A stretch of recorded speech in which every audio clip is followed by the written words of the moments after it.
3 points, and let's take a look at what we got in front of us, though, was as the next game, which of course is Crystal Palace in the Carabao Cup. We know, in this is quarter-final of Carabao Cup, we know that if we win the game, it's going to be a two-legged affair against Chelsea.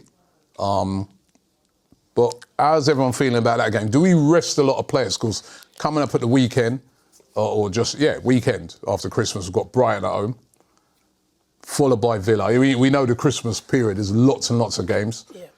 Do we rest players? Will they rest players? Yes. Well, how seriously, it's fascinating. How seriously are they going to take it? I'm going to say this now. I think this game on Tuesday is massive. Yeah. I think us winning this trophy is massive. So what do you do with the selection? I would still rotate because we've got a strong squad. If you ever look back in the history of this competition, it's the team that's got the best squad normally goes and wins this because you can rotate and everything like that. And our front three could be Martinelli, Madueke and Gyökeres, for instance. Like, you know what I mean? That's a good front three. Like, can a team like Crystal Palace rotate all their top players out and have a stronger side as that? No, they can't. And they went pretty strong in their 4-1 defeat against so Leeds. they can't do that. They've, by the way, they've had Europe Conference League game on last week Thursday. They've had to go away to Leeds Saturday night, right? Which I think right, and now they got us. Then following us, they got Spurs away.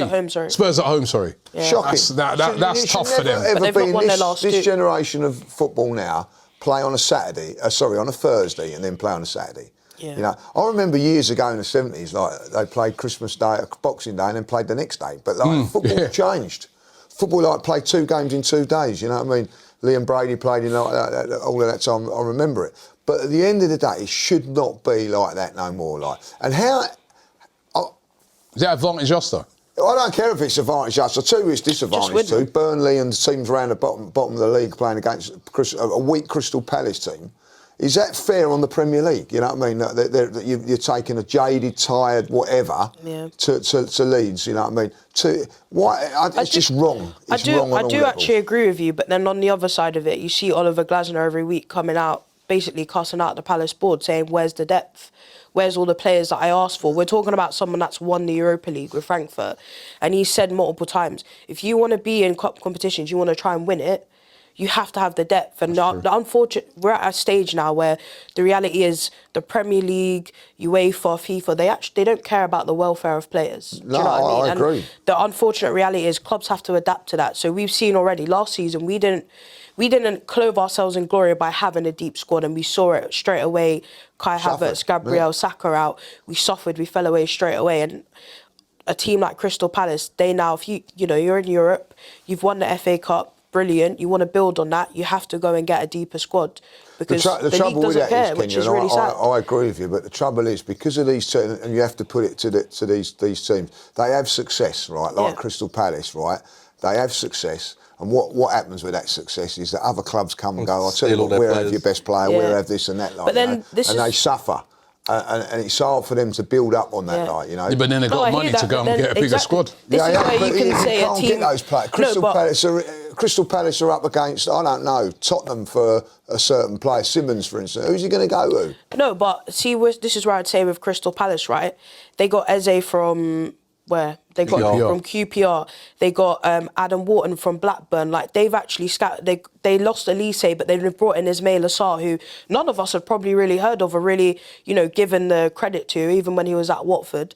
But he's come and he's been brilliant, and they've shown that they're a team like, right, we lose a great player, but we're going to bring in somebody else really good. They're about to lose their best player for free as well, aren't they? Mark Gahey's. Yeah. But then again, that's down to their eventually club. Catch up on them. But then I kind of agree with what Kenya's saying in a way, that even though we kind of feel sorry for them, they did not go and improve and get a bigger squad for the Europe. And even their manager's been going. I understand. And now this is the consequence of it. Obviously, they were never going to be able to get a bigger squad enough to compete with our squad. Yeah, I agree with that. These are the consequences. When you look at the season, at the start of the season, especially with them now, you're in the Conference League. Yeah. You know the games that you're going to have. You want to carry on the success. So don't forget they was in the Europa League at first as well. Yeah, right? but you would still know that them down to the Conference League. But you still know that those are very competitive games. You know that you want to try and win it. So you've got to improve your squad. You've got to make a bigger squad, or you're not giving yourself a chance. Even if you look at how Chelsea won the Conference League, they literally played a different 11 until the semi-finals. Every single player was rotated. So we're at a phase now in football where, unfortunately, boards and leagues, they don't care about player welfare. Like, you as a club actually have to do due diligence and say, right, we know the reality is the Premier League don't care that we're playing in the Conference League. So we need to go and make sure that Mark Gay has that rest, or Ismail Assar, we can rotate him, or Mateta has someone that can come in when he's not scoring and firing. And that's just the unfortunate reality of football right now. I want to know what Arsenal are going to do at the back, because we got a lot of options. We got a lot of options up top, but what are the options in right back? Yeah, Josh Nichols comes in for me in a quarter final. Yeah. Played nothing this season. Well, he hasn't done that. Sure. But I'm not risking Timber.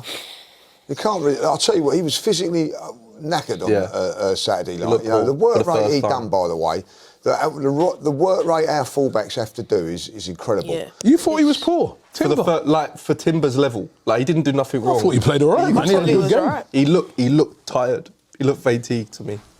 Not just there. What rotation can you do the centre halves either? Well, in Nketiah play. Yeah. He's had a lot of games recently. Lewis Skelly, but the two centre halves. Yeah. Nketiah's played loads of games. Saliba's only just come back. Well, you'd play Lewis Skelly, Calafiori, someone. Saliba or Nketiah. You play Calafiori as well? I'd play Calafiori at centre half, Lewis Skelly at left back. He's tired as well, though, Calafiori. He's had the injury problem. Calafiori had a rest against Wolves at least because of the suspension. So at least he's had one. I'm not saying he's fully fit, but he's had one rest, whereas the others haven't had any. Because if not, we've got no one. We haven't got anyone. That's what I'm saying. Unless you play Norgard at centre-back again. And then I don't really I think you might have to, but then you would have liked to have given Zubimendi a rest as well. But then who's playing right-back at all? It's either Saliba or Timber. No one else can play right-back. Exactly. That's what I think they're probably going to have to play. Mosquera's out, Ben White's out. All the cover's gone. Yes. I think he'll play Timber. I think we all know he's going to play Timber. I think he's going to have to, innit? I don't think you're really going to have much choice. Listen, Josh Nichols is at the club for a reason. He's got to be decent. Give him the chance. I wouldn't play Timber in this one. You know what I mean? Like, if I do play Timber, we play centre half. You just said it's a really important game. We've got to win. Yeah, but I think that you've got a squad that I'm looking at like Wanyeri to come in the midfield. Yeah. Marino to come in midfield, like, you know what I mean? Yeah. Maybe Norgard. That's your three in midfield, right? That's still got to be good enough. It's got to be good enough. They may not make. We're talking about Eze. Eze's got to play in this game. Yeah, but they may not make as many changes as you think, just because they can't. I don't think so. You know what I mean? You might see an their midfield area with Wharton. They're on decent. fumes at the moment, bro. They're on fumes. But do we want a back line of Norgard and Josh Nichols against Mateta, Pino and Sarr? That's going to be tough for us. I think Ismail Assar won't be there. No, Ismail Assar's at AFCON. But Eddie Nketiah, for example. He scored against us last time. I'd be looking to probably... You're going to have to start quite strong at the back. Yeah. And hopefully you take off those players and bring a Josh Nichols on. And players like that. That's how I'm looking at it. Try and get it one. What about the rumour of Gabriel playing? Would you take the risk? No. Not from the start, no. I hope he's back for Villa, but... Although, you know what, really interesting, I did an interview with Dr. Andre, who... Big up Dr. Andre. Big up Dr. Andre. Obviously, he used to be the doctor at Everton. And he was saying with injuries, because I was talking, and the video is available on our channel, and he was talking about how some players, they can just come straight back. He goes, everybody's different. Yeah. He goes, you got some players, he goes, some players, they're ready, just get them back in. He goes, then there's other players you have to ease in. But he goes, there's some players who they're ready in.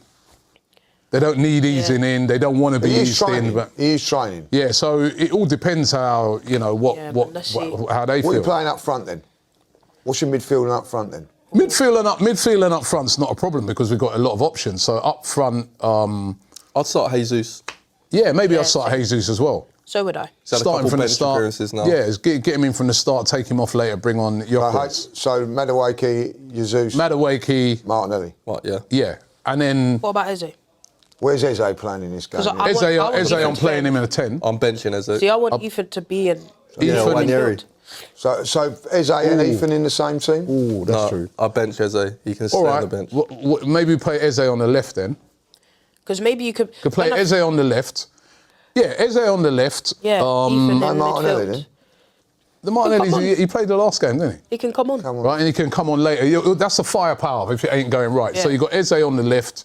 I'd definitely play Eze. He's playing against Palace. He scored against them last time. Yeah, He'd be knows driven his in this game. So teammates. Eze on the left, down the middle, Jesus and Madueke on the right.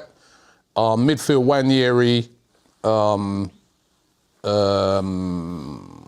Do I go Rice? Marino. Rice, I don't want to see And Rice. Zubimendi, and then in defence now, I'm going to have to put playing Norgard Zubimendi? there. Norgard defence. In Capia, Lewis Skelly, Oh, he's playing I think he's playing Declan right Rice- back. Saliba or Timber. Timber's going to have to Timber's play. gonna have Timber to play. starts at right back and then later on to take him off. That's what I'd have to do. I think Declan Rice will probably start, you know. So do I. I actually think he will start. I think he'll start him. I think he'll start him and Norgard together, I think. Yeah. Important game, like you said, Yeah. Lee, because a chance to get into a semi-final. Get into a semi-final, 2 legs against Chelsea. Got a good record against them at home. We got a decent record against them away. It's a chance to get to a final.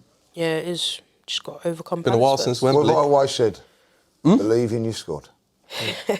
Believe. Yeah, but I'm with Jack.